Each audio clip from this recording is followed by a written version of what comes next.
Hello, taco lovers. Are you a fan of pickle juice? Because today I've got some pickled sausage tacos that are going to pucker you right up. These are no-cook tacos. And today I'm doing this because this was one of my dad's favorite road snacks. And so we're going to be talking about togetherness. So, togetherness can definitely help to improve your happiness because it fosters a sense of connection and it builds emotional support. And you can also build your network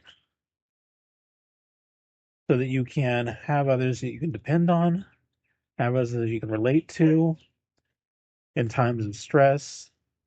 Share the good things that happen to you, share the bad things that happen to you, and not feel so lonely in your life. Okay. Whenever we go on a road trip, my dad would make these, and they're really simple to make. So I made them because I like to go on hikes and picnics out in the woods. And this is something that you can bring with you. To make these, all you do is cut up some already cooked smoked sausage and place it in a jar of pickle juice after you've finished the pickles. Okay. Now you can also use pepperoncini jars. These work great as well if you want to add a little bit of spice to it. But this is just going to be pickles. This is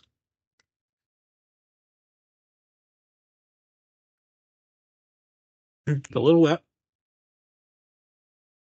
and drain all the pickle juice out of it, but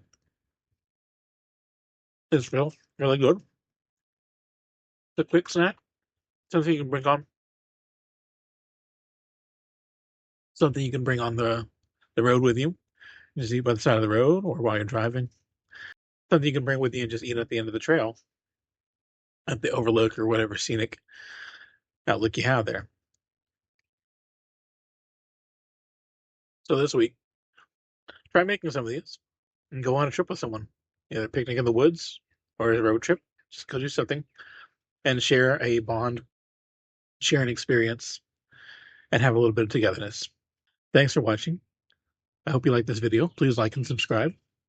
If you have any tacos you'd like to see me try in the future, please let me know in the comments below. You can also let me know what you thought of this taco if you make these in the future. Have a great day.